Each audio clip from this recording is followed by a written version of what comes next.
Kevin Cherry. Kevin, the floor is yours. Well, thank you. Good afternoon. I'm Kevin Cherry, and I'm Senior Program Officer in the Office of Library Services at the Institute of Museum and Library Services.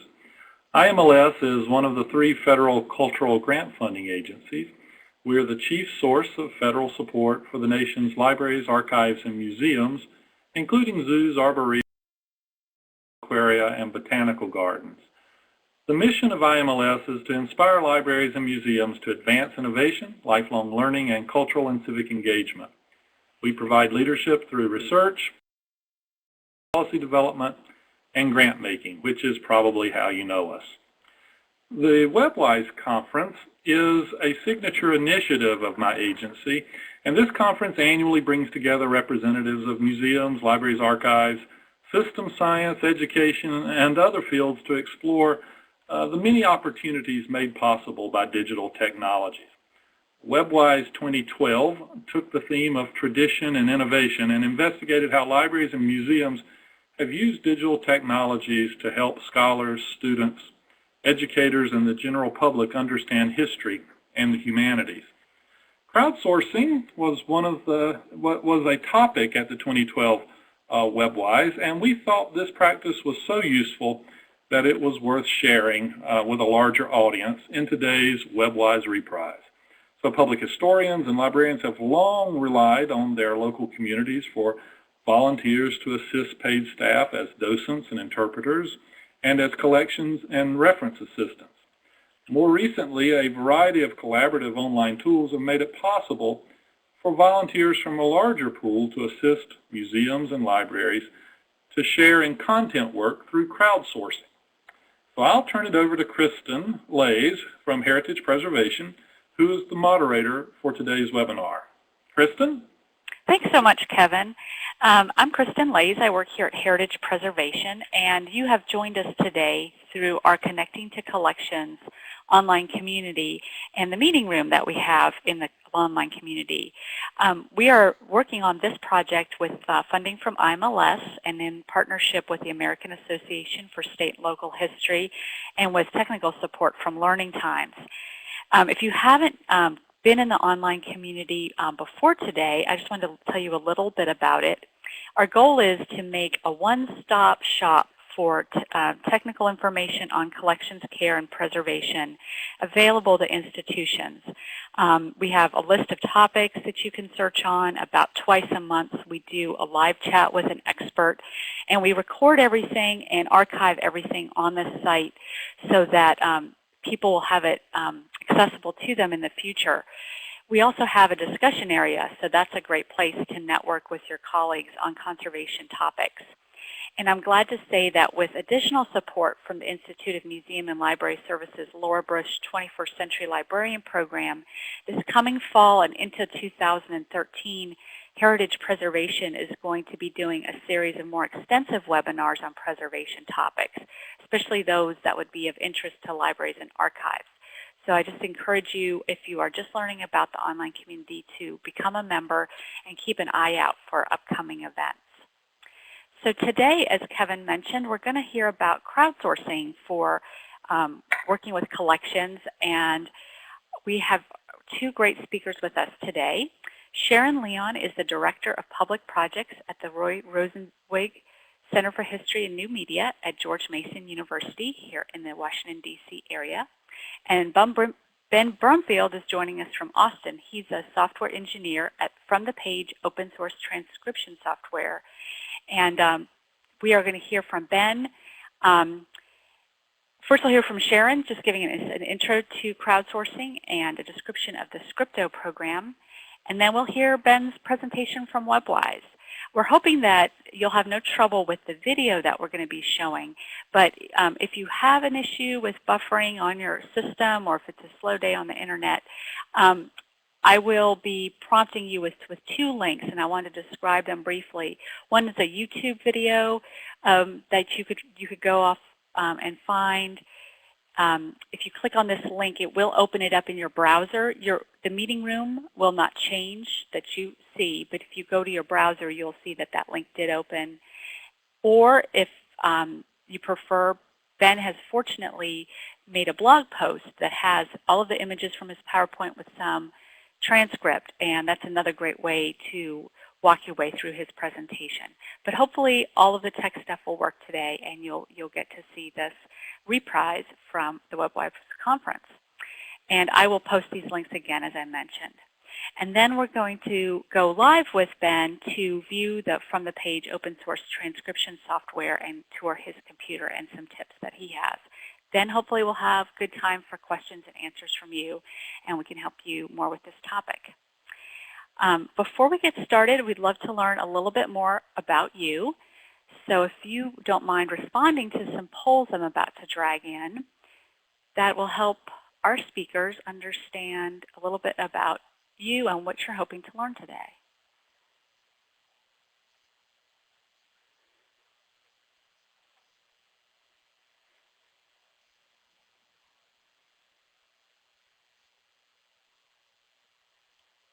So looks like most of you did not attend WebWise, and that was our hope.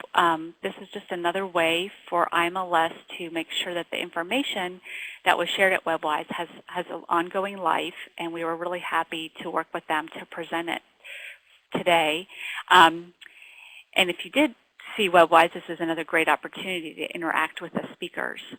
And it looks like they're basically, there's some knowledge of crowdsourcing, but a lot to learn. So we're so excited that you've joined us today and can learn about this.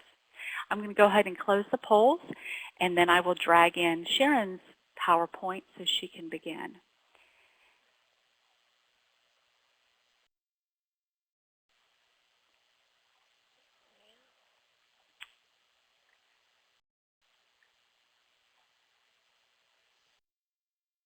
All right. So thanks for waiting.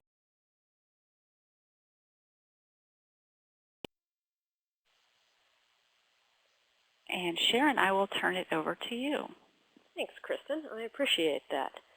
I am the Director of Public Projects at the Rosenzweig Center for History and New Media, and I had the good fortune of chairing the panel on crowdsourcing at this past WebWise conference. So I'm very pleased today to be able to talk a little bit about crowdsourcing and cultural heritage, and also to be able to show the audience some of the features in our open source crowdsourcing tool, Scripto. You may or may not know that crowdsourcing is a newly coined term. Not a totally newly coined term, but a relatively newly coined term. And it was first used by a fellow named Jeff Howe in a Wired magazine article in June of 2006.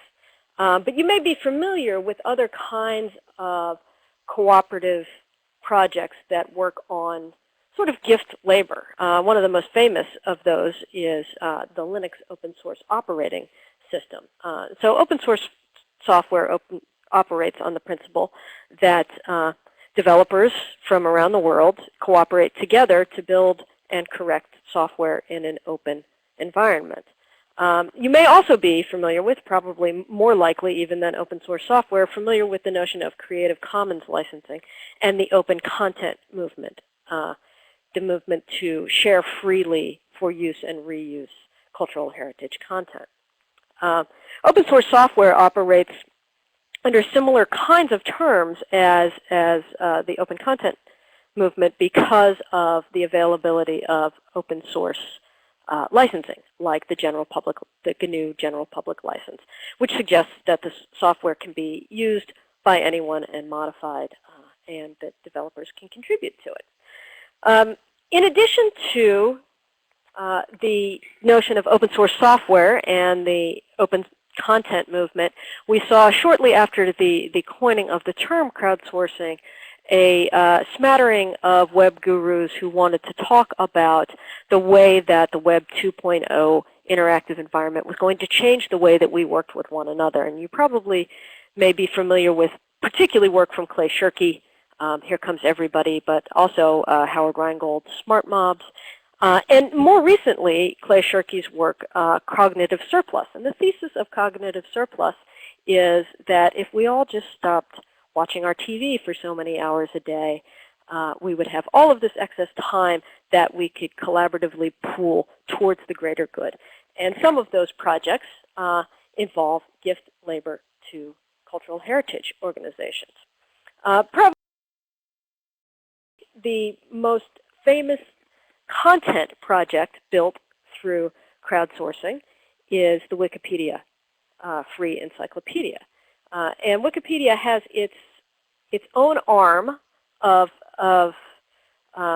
workers who are affiliated with the Wikimedia Foundation who work directly with libraries, archives, and museums. And they often, in particular cases, institutions can apply for to support a Wikipedian in residence to actually do work in Wikipedia with cultural heritage material.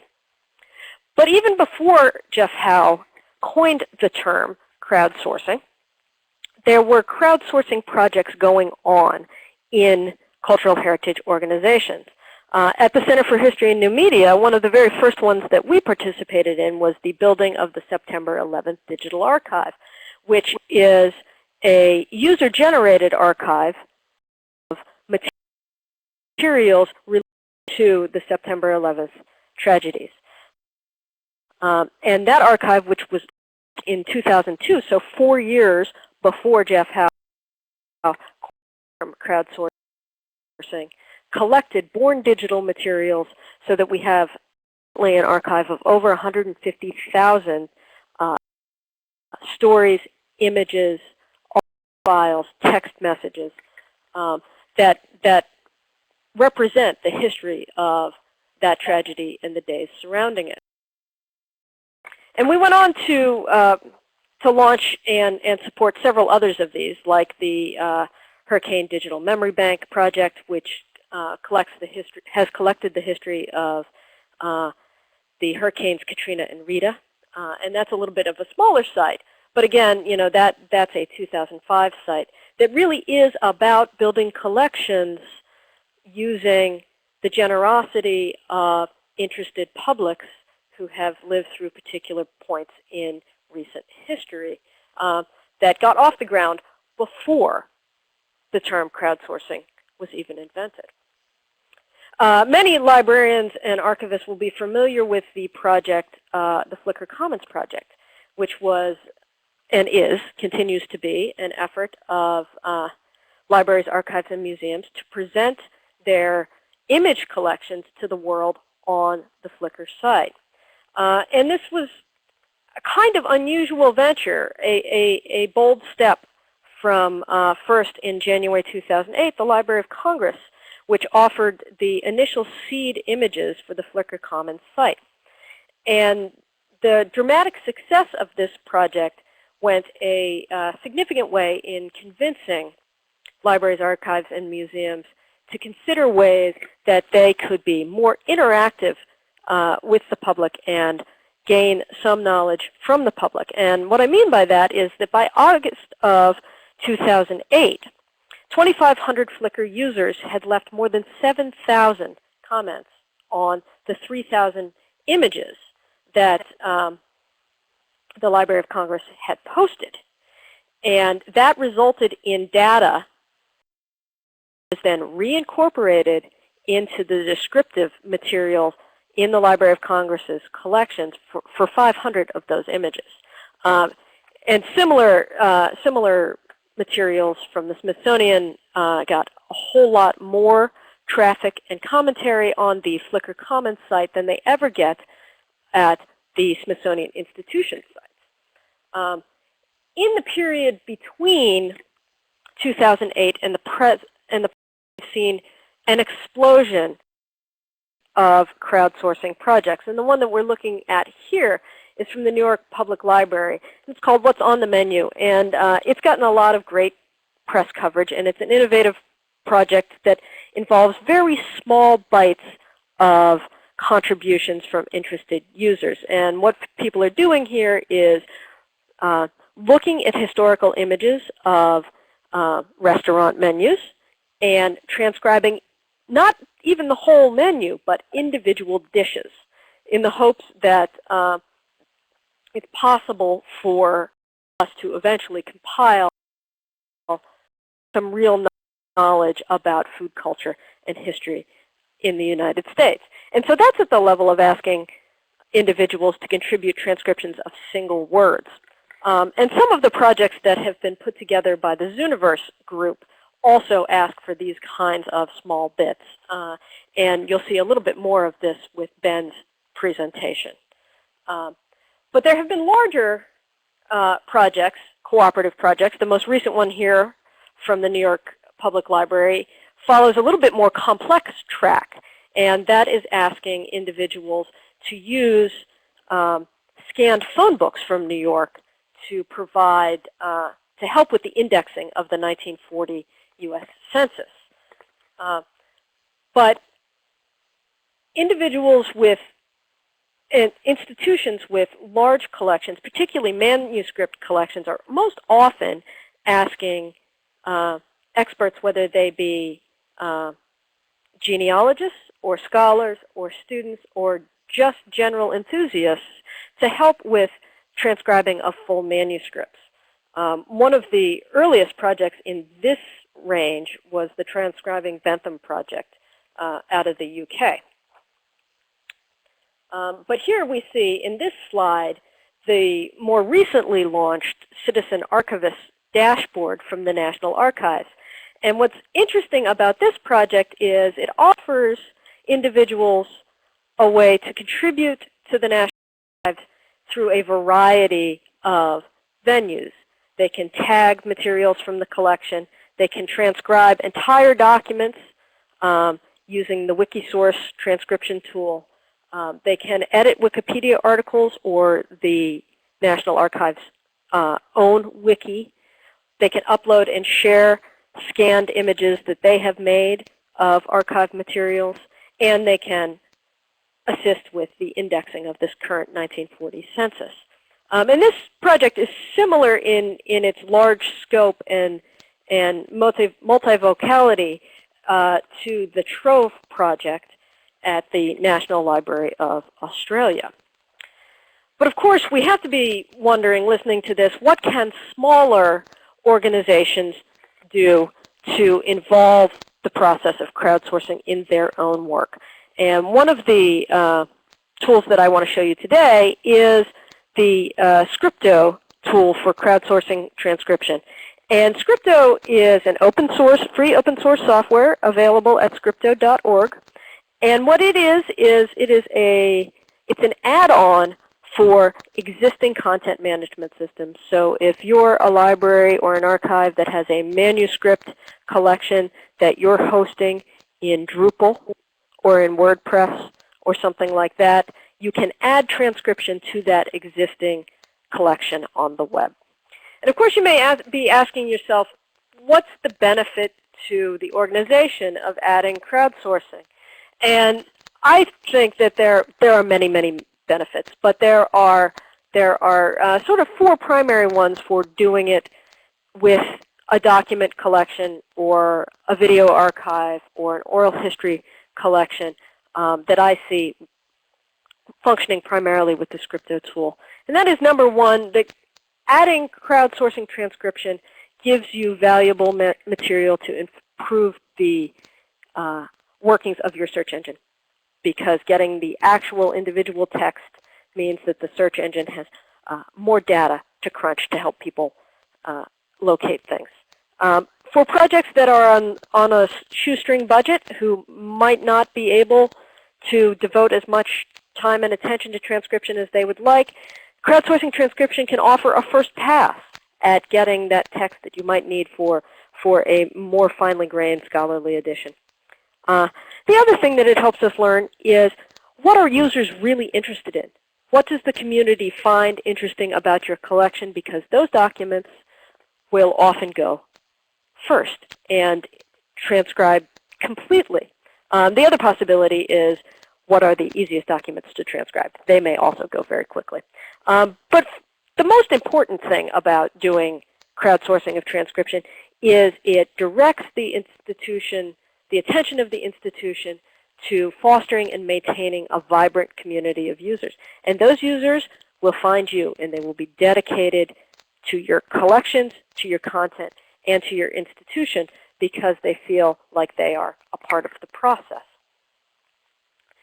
Now, Scripto has been supported in its design and construction by 2 federal funding grants, one from the National Endowment for the Humanities and one from NARA's own NHPRC. And that has enabled us to create the Scripto tool. And so how does Scripto work?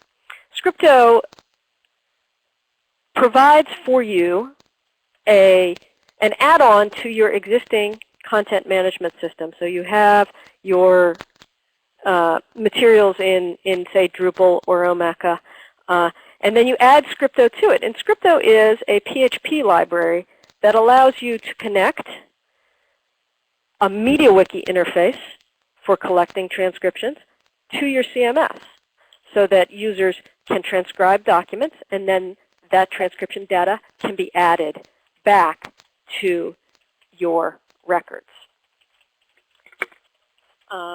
And so we look here, you can see that there are 3 kinds of plugins for Scripto. There's one for the Omeka web publishing system, one for WordPress, and one for Drupal. And the reason that we have those 3 to offer is because those are open source software. Scripto is an open source tool, and those are 3 very popular open source content management systems. Omeka, the plugin for Omeka is the most fully featured of the Scripto plugins, allowing users to transcribe virtually any kind of file, so not just images, but also audio and video. And you have a choice of viewers. And finally, Omeka has structured metadata, Dublin Core metadata, built right into the system. The next most fully featured version of Scripto goes along with WordPress, and that also allows you to transcribe, offer users the ability to transcribe many different kinds of files. And then finally, the sort of least fully featured version of Scripto is Drupal, and that's because Drupal is so flexible and free-form in its ability to be customized that it's very hard to build a too fully featured transcription tool there. We at the Center for History and New Media have Scripto working with an existing archival project, the Papers of the War Department. The Papers of the War Department has over 45,000 documents in it, and we have high resolution scans of each of those documents. And we were never going to have the funding to transcribe them. And so we plugged in Scripto with the Papers of the War Department, and this window that you see here is a close approximation of the interface that you'll see with the Omeka and the WordPress versions of Scripto. So you see that there is a document viewer window on the top where you can pan, slide around, zoom, those sorts of things. And you, as the transcriber, have the opportunity to view the existing transcription if there is one, to edit and save a transcription, and to discuss the document and the process of transcription with an editor. Then if you look to the left of the slide, you see that there are several administrative tools as well. And that allows someone who's logged in as an administrator, which is where I was when I took this slide, to open the page in MediaWiki so that you could do a little bit more fine-tuning. You can protect a transcription, which will basically lock it so that it cannot be edited because you judge it to be done. And you can, when you judge it to be done, export that text back to the content management system. And as this is what the MediaWiki instance looks like on the other side. So you could see recent changes in the system and do some editing from there. In the Omeka and Scripto instance here, we see what, from an end user's perspective, is simply an Omeka item page. You can see the Dublin Core metadata for the item. And then at the bottom of the page, you see the file that accompanies the item. And then at the very bottom, you can see is appended the opportunity for users to transcribe the item, where it says transcribe this item. And then there's a link to that file. Clicking on that, a user would open the Scripto transcription page. And again, we have the opportunity to view the current transcript, to edit it, to show the history, to discuss the transcription. And we can see with the WordPress instance that we have virtually the same options. We have a nice image viewer and a window to work on the transcription. And so we have begun to see the Scripto tool implemented in a variety of instances. And the one we're looking at here is an Omeka and Scripto instance that's being run by the University of Alabama libraries. But we're also starting to see individuals do highly edited scholarly editions. And this Pearies project is what is being referred to as a readerly edition, that's a Jeremy McGann term, of the Tales of Pearies, which is a classic Persian tale. And this is also an Omeka plus Scripto instance. And other elements, other projects are getting started. This is just beginning, John Glower's Confessio Amantis, where we can see that Malta Urban has put together a blog here to talk about the project, but has also created an Omeka and Scripto instance to begin to allow people to transcribe this very detailed manuscript. And so that's a functional introduction to the concept of crowdsourcing and some really practical ways to think about using crowdsourcing transcription with existing collections. Thank you so much, Sharon. That was really good. And I just wanted to remind everyone that, although we are holding questions until the end just so that we can keep moving, you are welcome to put it into the chat box on the left of the screen if you think of something as we're talking, and we will make sure to watch for that and can direct questions to the speakers at the end of our presentations today.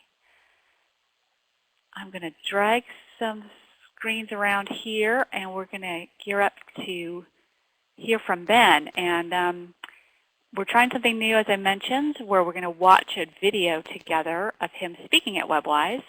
He's going to advance his PowerPoint slides, so you have that all nicely synced. And hopefully everything's going to work smoothly. But if for whatever reason you're having trouble, I would bring your attention to the box I have put on the upper right saying technical difficulties, try these links. And those links are live. If you click on them, your meeting room screen will not change, but your browser should open them. And you can either see a blog post that has a summary of his whole presentation, or you could just watch the video on YouTube. You wouldn't have the benefit of the PowerPoint slides there, but hopefully through one of these means we will all be able to watch together. So Ben, if you're ready, I will hit play on the video. I believe I'm ready. Okay, great. There we are. Okay, I would like to talk about some of the lessons that have come out of my collaboration with small crowdsourcing projects. We hear a lot about these large projects like Galaxy Zoo, like Transcribe Bentham. What can small institutions and small projects do, and do the rules that seem to apply to large projects also apply to them? So there's 3 projects that I'm drawing from here, this experience. The first one I'm going to talk about in a little bit is one that was run by Balboa Park Online Collaborative. It's a project to transcribe and index, and the indexing is very important, the field notes of Lawrence M. Klauber, who is the nation's foremost authority on rattlesnakes. These are field notes that he kept from 1923 through 1967. This is done by the San Diego Natural History Museum and is run by our own Perry Sully, who's out there somewhere. The next project I want to talk about is the Diary of Zenus Matthews. Zenus Matthews was a volunteer from Texas who served in the American forces in the U.S.-Mexican War of 1846. And this diary is kept by Southwestern University, the Smith Library Special Collections. This had been digitized for a previous researcher and is small, but Southwestern itself is also quite small. So And then the third project I want to talk about is actually the origin of the software, which is the Julia Brimfield Diaries. If the name looks familiar, it's because she's my great-great-grandmother. This project was the impetus for me to develop this tool for crowdsourced transcription. So all of these projects, what they have in common is that we're talking about page counts that are in the thousands and volunteer counts that are numbered in the dozens at best. So these are not, this is not family search indexing where you can rely on hundreds of thousands of volunteers and large networks. So who participates in large projects and who participates in small projects? One thing that I think is really interesting about crowdsourcing and these other sort of participatory online communities is that the ratio of contributions to users follows what's called a power law distribution. If you look here, we see, and most famously, this is Wikipedia, and you see a chart of the number of users on Wikipedia ranked by their contributions. And what you see, famously, is that 90% of the edits made to Wikipedia are done by 10% of the users. If we look at other crowdsourced projects, this is the North American Bird Phenology program out of Patuxent Bay Research Center. And this is a project in which volunteers are transcribing ornithology records, basically bird watching records that were sent in from the 1870s through the 1950s, entering them into a database where they can be mined for climate change. And what's interesting about this, to me at least, is that this has been a phenomenally successful project. They've got 560,000 cards transcribed, all by volunteers, but Stella W. at Maine here has transcribed 126,000 of them, which is 22% of them. Now, Charlotte C. in Maryland is close behind her, so, go local team. But, it's, again, you see this same kind of curve. If we look at another relatively large project, the Transcribe Bentham project, this isn't graphed, but if you look at the numbers here, you see the same kind of thing. You see Diane with 78,000 points. You see Ben Prokowski with 51,000 points. You see this curve sort of taper down into more of a long tail. So what about the small projects? Well, let's look at the Klauber Diaries. This is the top 10 transcribers for the field notes of Lawrence Klauber. And if you look at the numbers here, again, in this case it's not quite as pronounced because I think the previous leader has dropped out and other people have overtaken him. But you see the same kind of distribution. This is not a linear progression. This is a more of a power law distribution. If you look at an even smaller project, now mind you, this is a project that is really only of interest to members of my family and elderly neighbors of the diarist. But look, we've got Linda Tucker, who has transcribed 713 of these pages, followed by me and a few other people. But again, you have this parallel where the majority of the work is being done by a very small group of people. Okay, what's going on? Really, what does this mean? And why does this matter? The thing that I think this gets to, the reason I think that this is important, for a couple of reasons. One is that this kind of behavior addresses one of the main objections to crowdsourcing. Now, there's a lot of valid objections to crowdsourcing. I think that there are also a few invalid objections, and one of them is essentially the idea that members of the public cannot participate in scholarly projects because my next door neighbor is neither capable nor interested in participating in scholarly projects. And we see this all over the place. I mean, here's a few example quotes, and I'm not going to read them out. I believe that this objection, which I've heard a number of times, I mean, we see some examples right here, is a non sequitur. Right? And I believe that the power law distribution proves it's a non sequitur. And really, I saw this most egregiously framed by a scholar who was passionately, just absolutely decrying the idea that classical music fans would be able to competently translate from German into English because, he said, after all, 40% of South Carolina voted for Newt Gingrich. Okay. All right, so what's going on is, I think, best summed up by Rachel Stone. And what she essentially said is that crowdsourcing isn't getting this sort of random distribution from the crowd. Crowdsourcing is getting a number of well-informed enthusiasts. So where do we find well-informed enthusiasts to do this work and to do it well?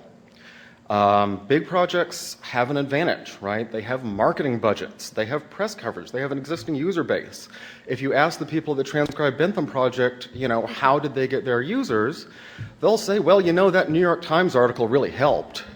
That's cool, all right? The Galaxy Zoo people, Citizen Science Alliance, yesterday, 24 hours ago, announced a new project, SETI Live. Now, what this does is it pulls in live data from the SETI satellites. And in those 24 hours, I took this screenshot. I actually skipped lunch to get this one screenshot because I knew that it would pass 10,000 people participating who have contributed 80,000 of these classifications. And it would have been higher, except last night, the satellite, the telescope got covered with cloud cover. So they dropped from getting 30 to 40 contributions per second to having to show sort of archival data and getting only 10 contributions per second. Well, they can do this because they have an existing base of active volunteers that numbers around 600,000.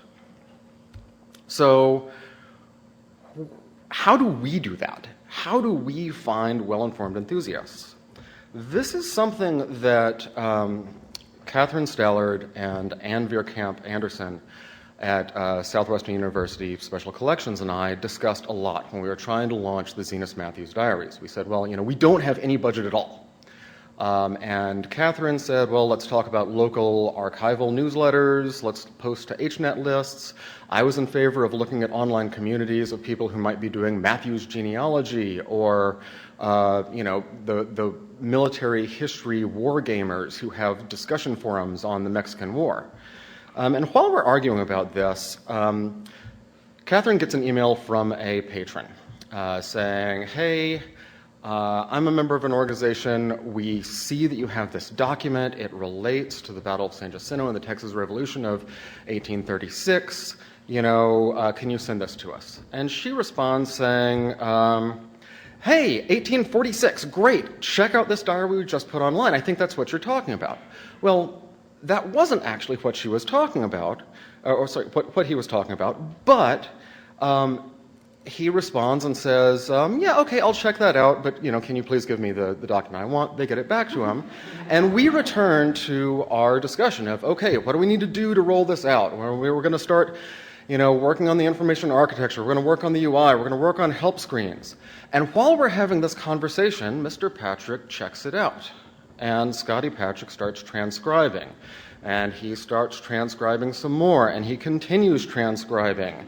And at this point, we're talking about, working on the wording of the help screens, the wording of our announcement, trying to attract volunteers. And this is page 43, all right, of the 43-page diary.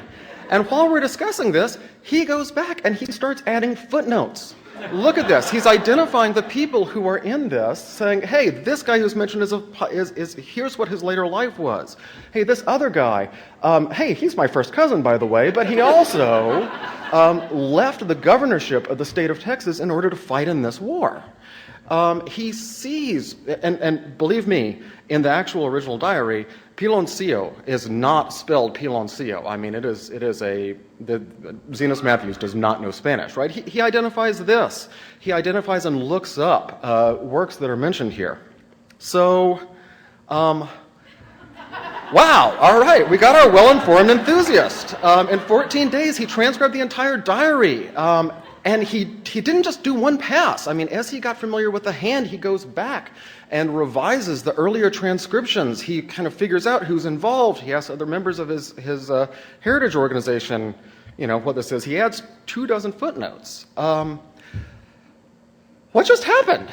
What was that about? Who is this guy? Well, Scott Patrick is a retired petroleum worker who got interested in his family history and then got interested in local history and then got interested in heritage organizations, and he is our ideal well-informed enthusiast.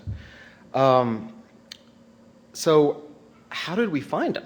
We haven't sent, the project isn't public yet, right? Our challenge now is rephrasing our public announcement, we're looking for volunteers, to something that adequately describes what's left to do. Well, let's go back and take a look at this original letter, right? What we did is we responded to an inquiry from a patron, and not an in-person patron. This is someone who lives 200 miles away from Georgetown, Texas. And what you have when someone is coming in and asking about a material is, if you think about this in terms of target marketing, this is a target-rich environment. Here is someone who is interested. He's online. He's researching this particular subject. He is not an existing patron. He has no prior relationship with Southwestern University Libraries. But, you know, hey, while we answer your request, you might check this thing out that's in this related field. That seems to have worked in this one case. Hopefully we'll get some more experience with future projects. Okay, so how do we motivate volunteers? More importantly, how do we avoid demotivating them? And big projects, a lot of times they have lots of interesting game-like elements. Some of them actually are games. You know, you have leaderboards, you have badges, you have ways of making the experience more immersive. Old Weather, which is run by Galaxy Zoo, will plot your ship on a Google map as you transcribe the latitude and longitude elements from the logbook. The National Library of Finland has partnered with Microtask to actually create a crowdsourcing game of whack-a-mole. So this is crowdsourcing taken the extreme. But there's a peril here. And the peril here is that all of these things are extrinsic motivators. And we ran into this with the Klauber Diaries. Perrion came to me and said, hey, let's come up with a stats page, because we want to track where the diaries are at. So we come up with a stats page. Pretty basic. Here's where some of these are at. And hey, while we're at it, let's mine our data. We can come up with a couple of top 10 lists. So we come up with a top 10 list of transcribers and a top 10 list of editors, because that's the data I have. Well, remember, the whole point of this exercise is to index these diaries so that we can find the mentions of these individual species in the original manuscripts. Do you see indexing on here anywhere? Neither did our volunteers. And the minute this went up, the volunteers who previously had been transcribing and indexing every single page stopped indexing completely. They weren't being measured on it. We weren't saying that we rewarded them for it, so they stopped. Needless to say, our next big rush change was a top 10 indexers. So this gets to crowding out theory of motivation, and the expert on this is a researcher in the UK named Alexandra Evely.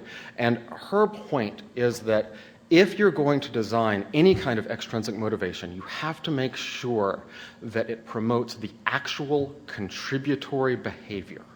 Right? And this is something that applies, I believe, to small projects as well as large projects. So I have 13 seconds left, so thank you. I'll just end on that note.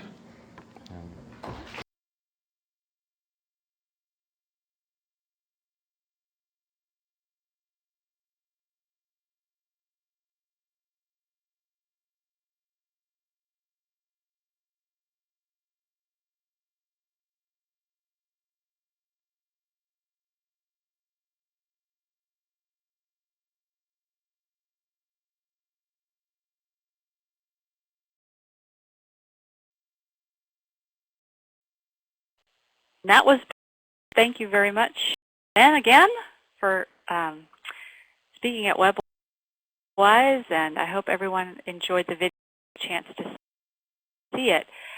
What I'm doing now is just creating a screen so that Ben can go live, we hope, to his computer and can show you some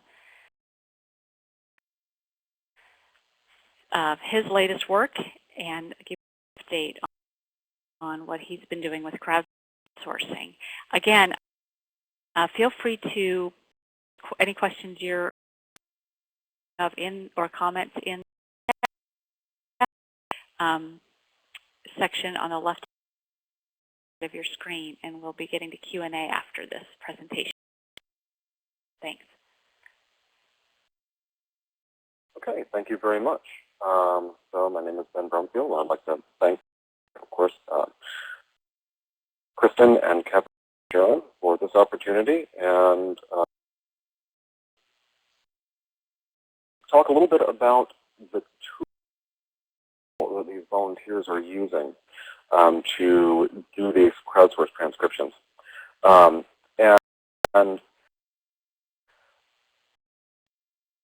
I'd like to start off by differentiating things a little bit. Crypto is, I believe, a fantastic, and I appreciate the work that and CHNM has put into this. One of the things that they have focused on is breadth and the ability to sort of seamlessly hook and the transcription process into your content management system, so that an institution's users don't need to necessarily interact with the media wiki itself. So in contrast to that, I'd like to talk a little bit from the page, which is a standalone system. And I think that its strengths lie more in the lines of the depth of what users can do with the transcriptions themselves.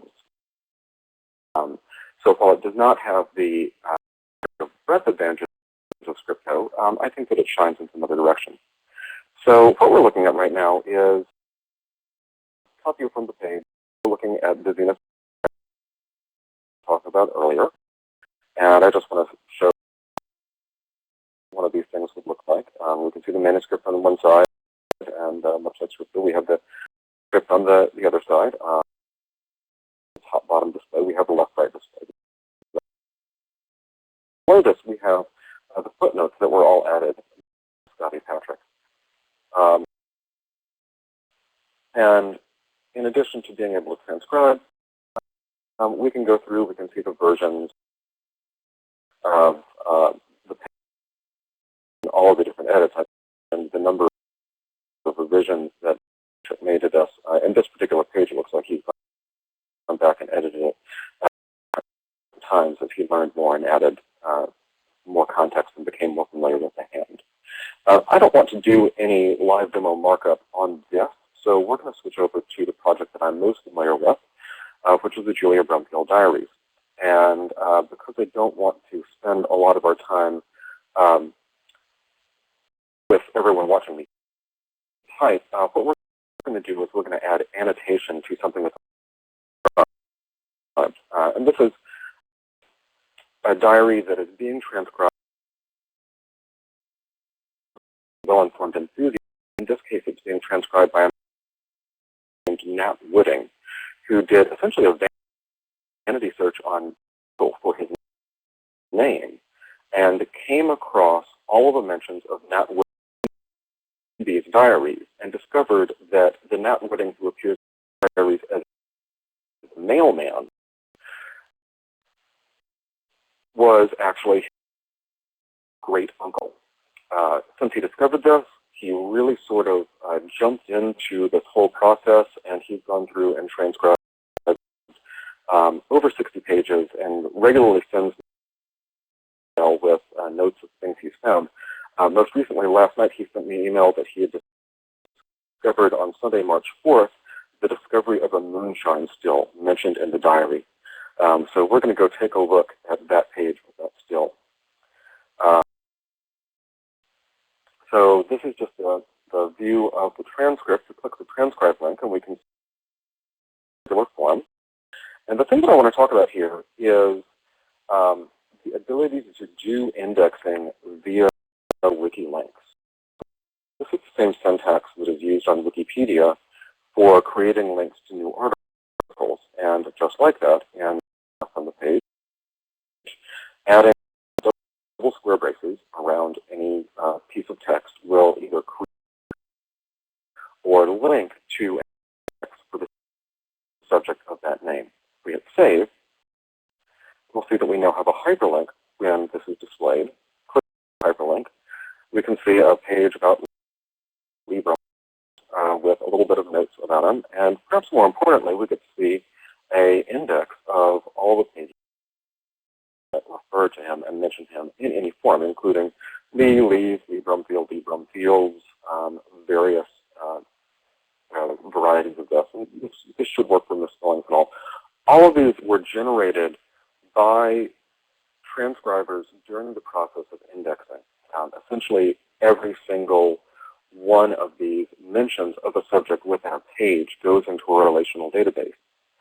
And the reason that that's interesting is that because these links are stored along with the text that was used to link them, we can automate, we can mine that data to ease the editorial burden on people doing transcription. One of the things that we can do is we can have the system look through the text that we have transcribed and come up with suggestions of ways we might like to mark it up. So, for example, pressing the autolink button will refresh the page, and it's not saved anything, but what it's done is it's gone through and it's suggested links. So it has suggested the Oscar that it sees in the text be linked to Oscar Brumfield. Ditto the Grace be linked to Grace Brumfield. Nellie, in this case, we don't actually know who Nellie is, so there's an index for Nellie herself. There's no index for still anywhere. We're going to add one, I think. And then we're going to go ahead and save this. We'll then be prompted to categorize still. And I'm not sure whether a still is a social activity or a thing. We're just going to call it a thing.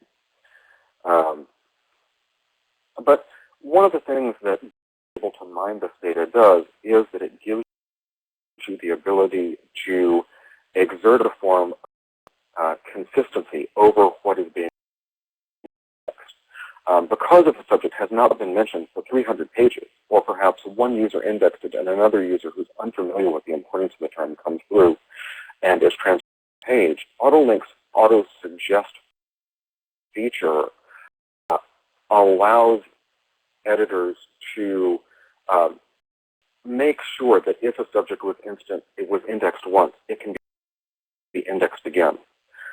One of the things that we can do with this is, in addition to seeing everything that has had a link to Oscar, we can read all the pages that mention him, so we can see Oscar in context if we're only interested in Oscar, or if we're only interested in a particular agricultural process, or indeed moonshine stills.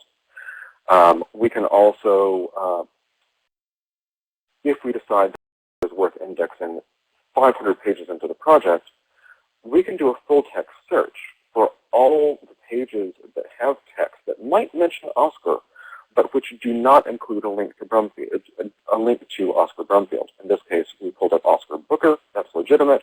We also see Oscar Brumfield here, who has not been linked. In this case, it's because the entire text hasn't been linked. The last sort of interesting thing I want to show off that you can do with the ability to mine this link of subject indexes is you can do some sort of elementary topic modeling. In this case, Oscar Brumfield, we're asking sort of, we're generating a graph based on what subjects may be related to him by the fact that they showed up on the same page. Now, Oscar is not that interesting, but I'm going to go through and take a look at rain. And I'm going to restrict this to say, just show me agricultural activities that took place often on the same diary entries in which rain was mentioned. And if I do that and regenerate this, we will learn something about what actually happened in this diary. And we discover that when it was raining, that didn't stop them from plowing, but quite often they did strip tobacco, which is an indoor activity that could take place on a farm. They did milking because the cows have to be milked whether it's raining or not. And this is just sort of an interesting way of exploring the text based on its markup. I think that we don't want to go a little bit too long on this, so I would like to go ahead and end the live demo and return to the conference session. So let me hit stop sharing, and we will turn things over to Kristen again. Okay, thanks, Ben. I guess we're getting a couple questions on how these programs work with existing programs.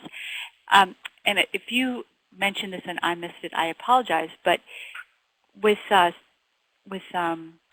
your program, are you compatible with other programs like Sharon mentioned with Scripto?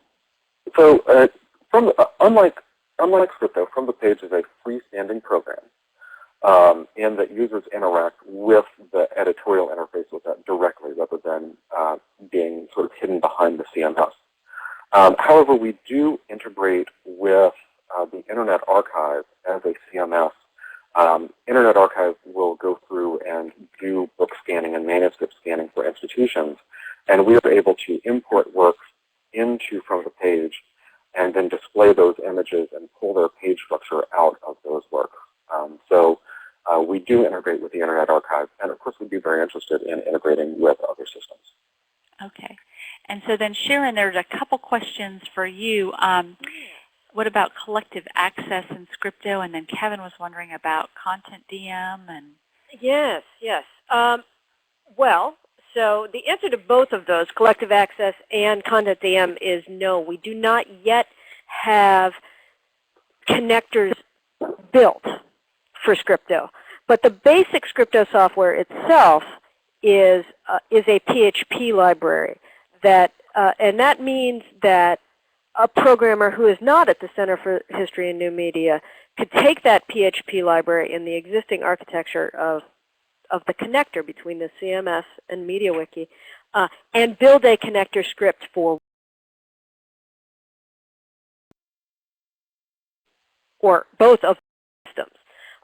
And so, we haven't started on content yet because we don't actually have access to a content DM system to use, or collective access. But that's the wonderful thing about open source software, is that because the software itself is available to be and modified by other developers, that anyone who wanted to use it with a system that we haven't built a connector for yet can do that. And then we'd be happy to host those connectors and test them and help and all of those sorts of things. great. And I just put your contact information up on the screen, and if Ben is willing to share his, he could put that in the chat as well. Great.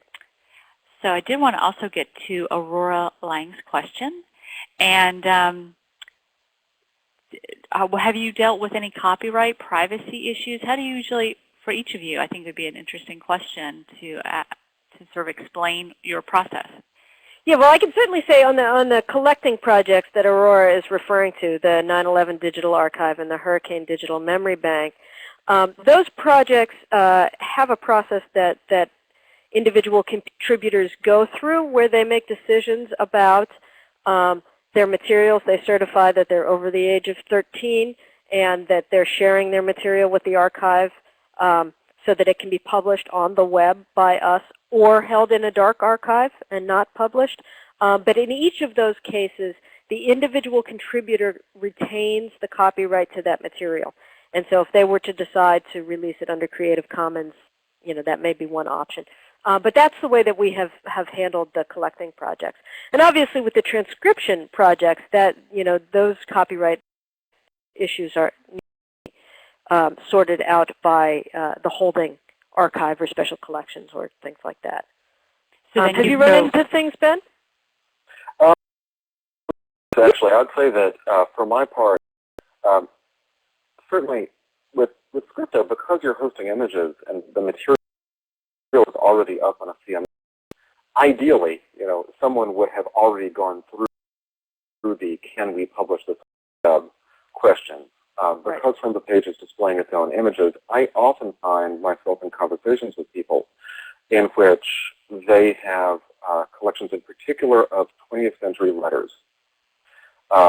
And they don't realize, or once they do realize, that they have to track down the authors or the author's heirs to get permission to put those online. Unfortunately, I think a lot of projects turn away because of copyright. And how did it go in your family when you proposed putting great-grandma? Well, I actually had to wait until 2008 before I was able to announce this because of the diarist's death in 1938. So, the whole life plus 70 for unpublished manuscripts is something that is definitely a factor in any transcription project. Great. Well, I wondered if you saw Owen Williams' question, are traditionally trained catalogers generally amenable to crowdsourced additions to their metadata? Have you run into that? As we both chuckle. We haven't run into it directly here at the Center for History and New Media because we're not a very traditional place. But we do hear from all sorts of people who are very concerned about editorial oversight and authority and those sorts of things. And that really is a question about how individual organizations choose to function as editors and how invasive they want to be in the process of oversight and what they want to choose to accept and not accept. And I know, Ben, that you've done so much great consulting work with individual institutions. I bet you have interesting things to say about this.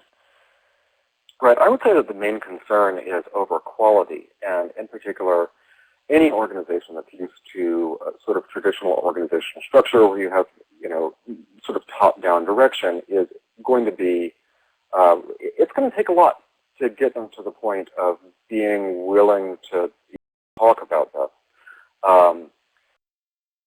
The approach that both From the Page and Scripto take is one that is this, I believe, idea of more or less continuous improvement, of it continuing to accept additions or suggestions to the transcripts. But there are other systems out there that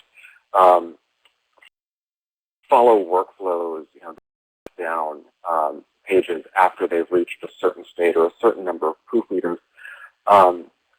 I think that in some cases, those systems are missing out. I have seen suggestions come in for corrections to text that had been sort of published out in the wild for 20 years, and no one had objected to them. And with the question, the suggestion comes in, and you say, wow, that's actually correct. Maybe this transcript was not the final version of this text.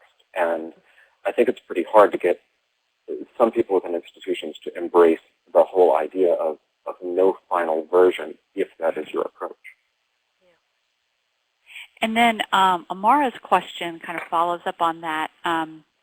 She said, are any ideas for allowing annotations to metadata without changing metadata for digital objects? And that seems to me another quality control question.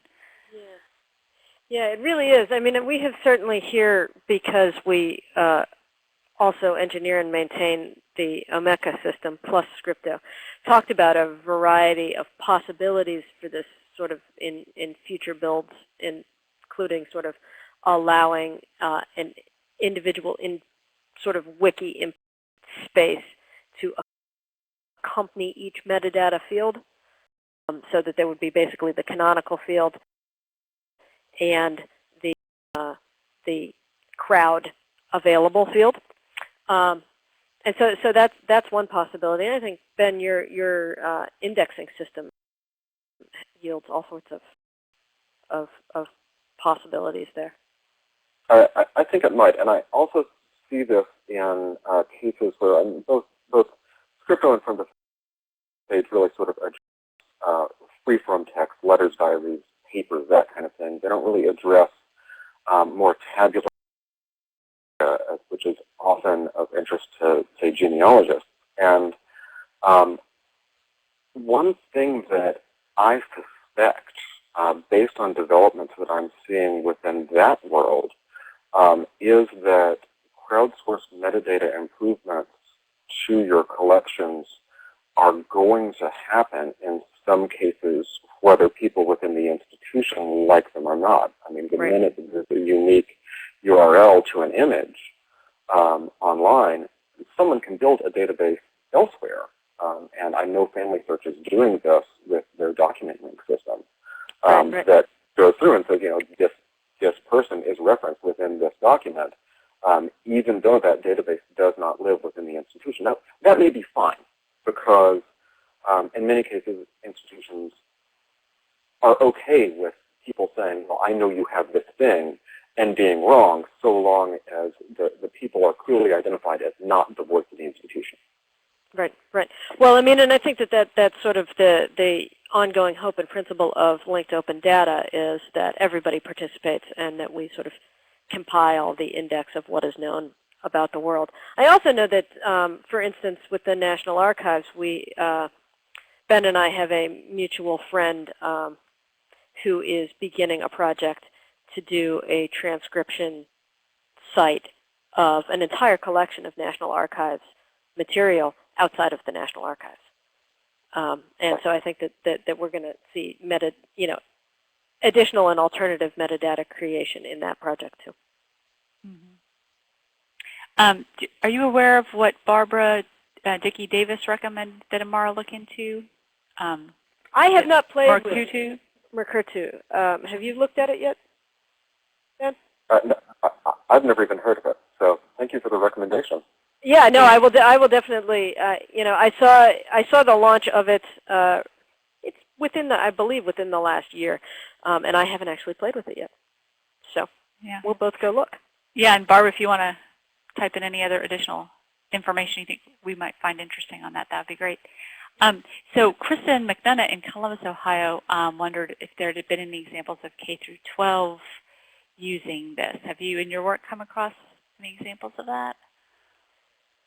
Oh, that's a really good question, Ben. Have you? I mean, I know that we have some high school teachers who are using Papers of the War Department documents with their students and have registered themselves as transcribers. We have about 670 transcribers, and in any 90-day given period, about 90 to 110 of them are active.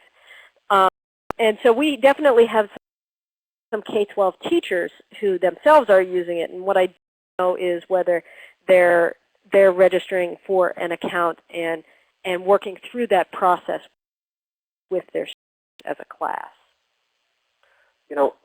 So I have not had experience with this myself, but I do blog about manuscript transcription tools, and I know that the Transcribe Bentham project did a lot of work with K through 12 outreach. This is in the UK, and things may be different there, but I believe the results were that if you do K through 12 engagement, you should really view it as a way of doing outreach, enhancing K through 12 education, as opposed to a way of gathering the kinds of well-informed enthusiasts who would be the core of producing high-quality work. Right. Yeah.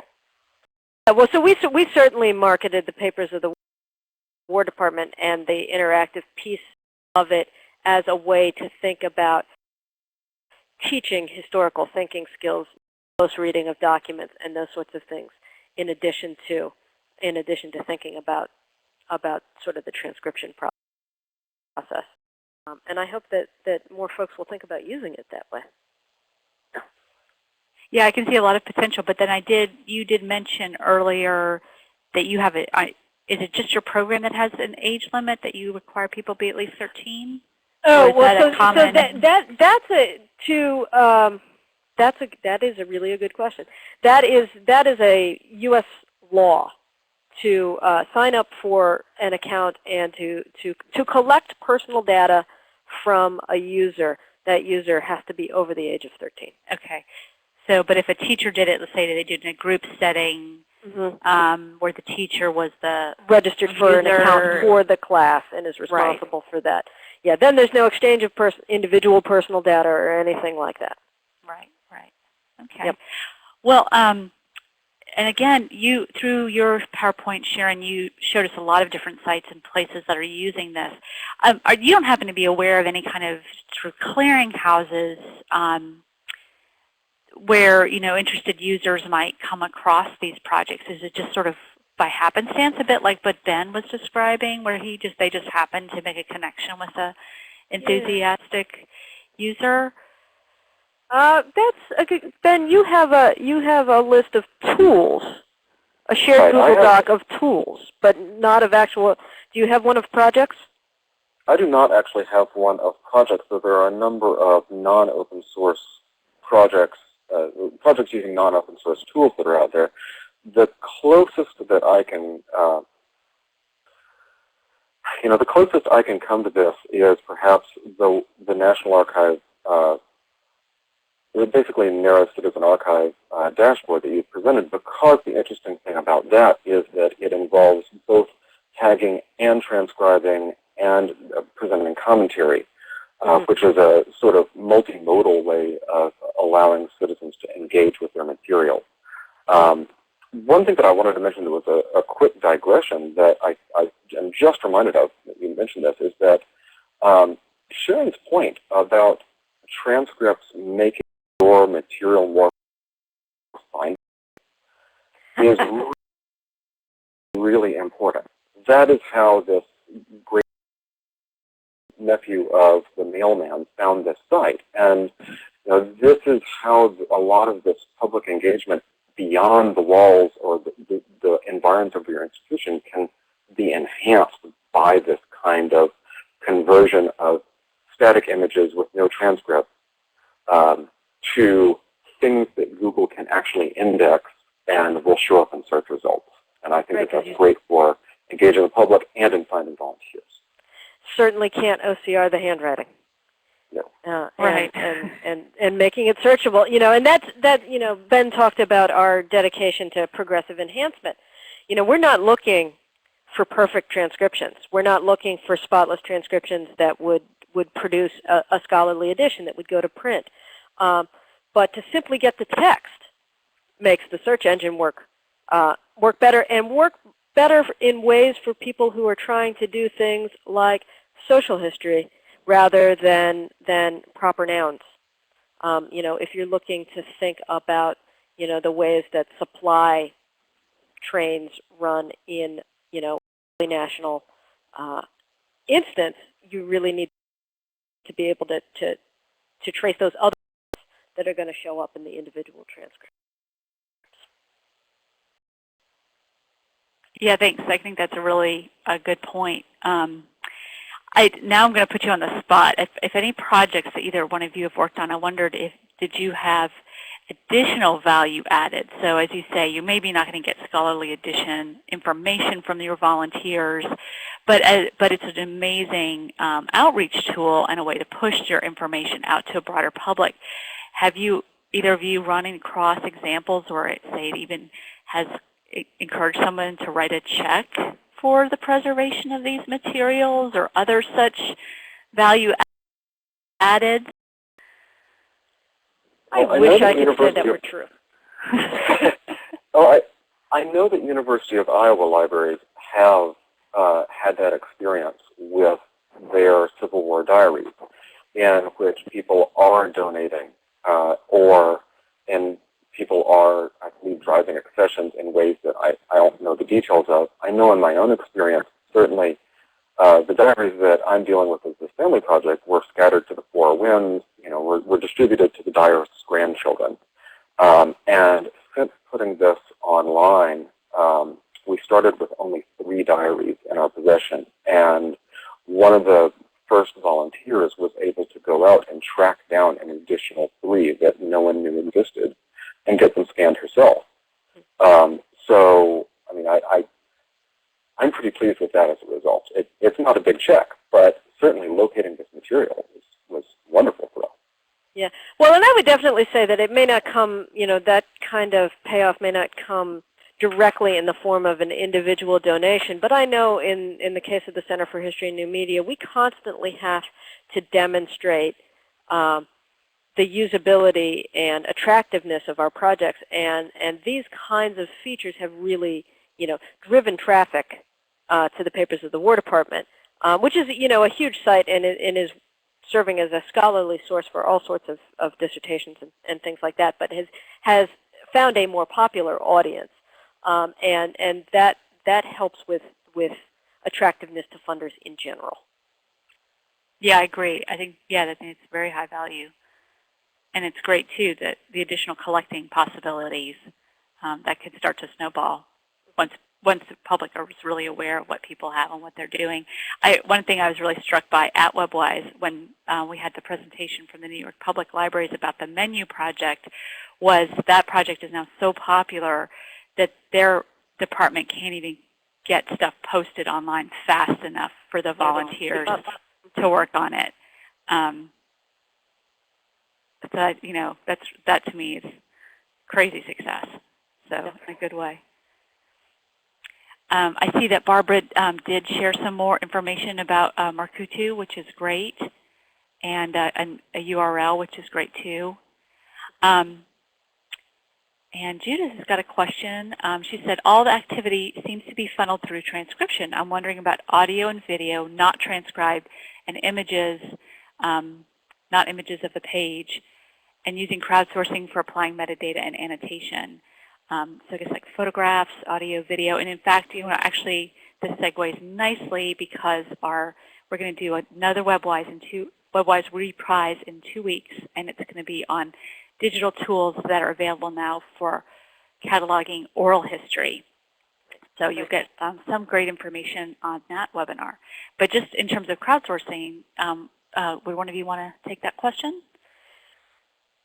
Well, so one of the ways that Scripto is nice in its flexibility is because it works with an existing CMS, it can also be skinned and modified by an individual project. And so just because we've got it set up to ask for a transcription of a particular item or file doesn't mean that you couldn't set up the page to ask for, please identify all of the individuals in this photo.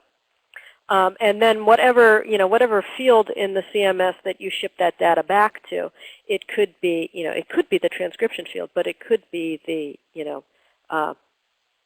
individuals in image field. It could, you can sort of configure it to go anywhere. And so in that case, it could be set up to gather that kind of additional data about an archival item, a digital file.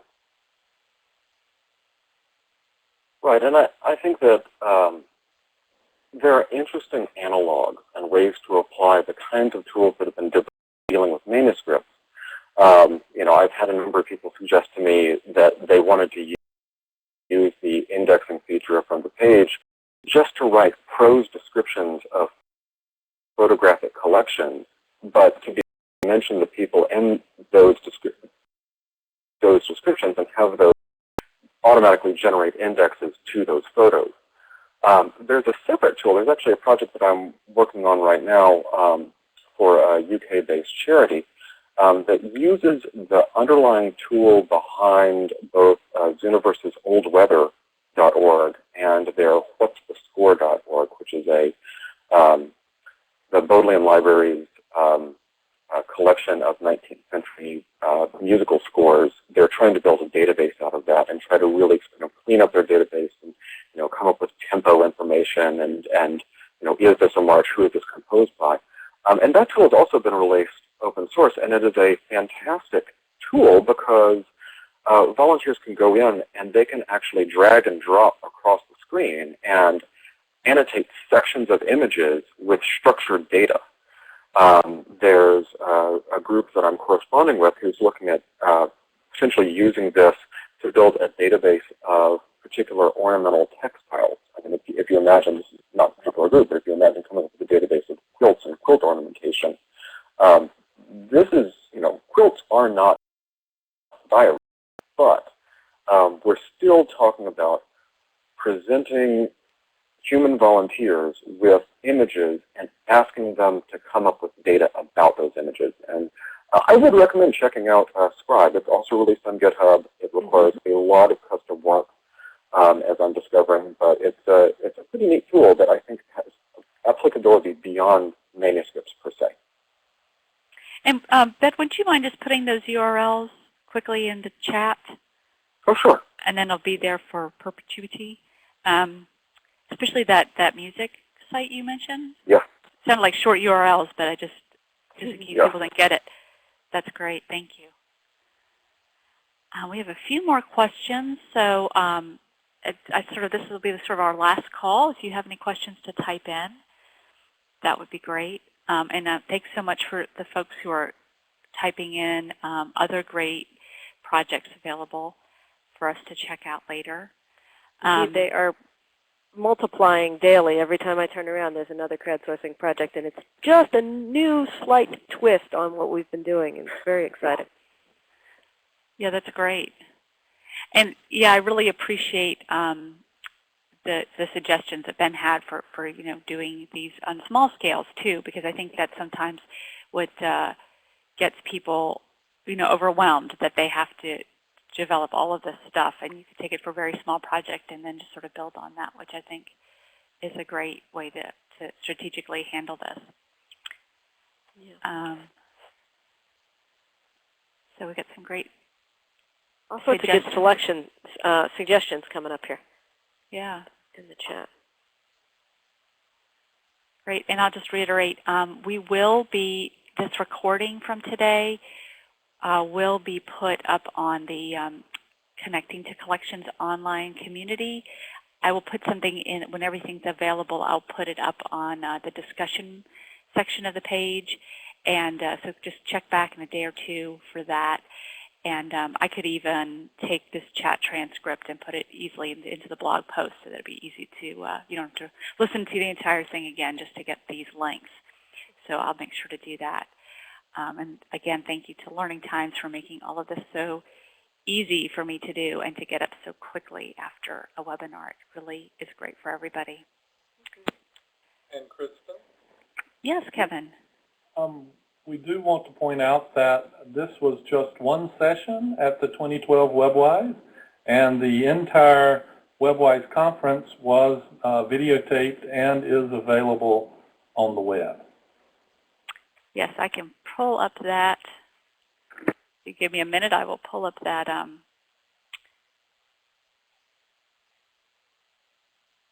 that link again. Where did I put it? And I would like to voice my enthusiasm for the oral history session that is to be held, I believe, in 2 weeks from this day and time. I was absolutely blown away by that when I attended WebWise. And I have raved and raved to people about it, and I sort of wish I had oral history projects to work on to use some of the tools that it was just amazing. Yes, I thought it was really good too, and one of the reasons we asked them to present it in this WebWise Reprise is because at WebWise, when we had them say that some things were going to be coming up on their website and be available starting in May, and so I'm looking forward to them giving us a tour of their completed website or further website that's further along in development, because even some of the great tools they were telling us about back in March, I think now are going to be available to the public. So again, it's Thursday, the 28th of June, so 2 weeks from today. It'll be the same time frame, 2 to 3:30 Eastern Time, and the exact same way that you came into the meeting room today. So at connectingtocollections.org, click on the meeting room and just log in. No prior registration is necessary. Just mark your calendar and join us if you're able. But again, it will be recorded, and then you can check the connectingtocollections.org for recording and any links or other additional information or resources that have come out of it. Well, I don't see any more questions. I will give Sharon and Ben one last chance for a last word if you have anything that came to mind. Just really excited about the fact that so many people are interested in doing these projects and making connections to their local communities and their even not so local communities who are really their core interested users. I can only agree. I am delighted to see all this interest. I think it is, as a member of the public, I am delighted to see institutions more interested in reaching out to the public in these new ways. Thanks. Well, I want to encourage everyone who participated today to please fill out our evaluation. I'm putting on the screen now a link. And you can click on that link. Again, it's going to open it in your browser, so you might need to hunt around for it on your computer screen. You can also cut and paste, put that in your browser, and I will put it again on the recording page. But it's just very short. It would just be great to learn a little bit more about you, make sure that you got something out of today's session, and would help us while we prepare for our next WebWise Reprise in 2 weeks. So I want to thank everyone again for all of their great information and participation, both the speakers and our participants. And please do fill out our evaluation and send us any comments or additional suggestions you might have. And we want to thank Kevin for having this great idea to begin with. Hear, hear. Very good. Okay, have a great afternoon, everyone. Thank you, folks. Thanks.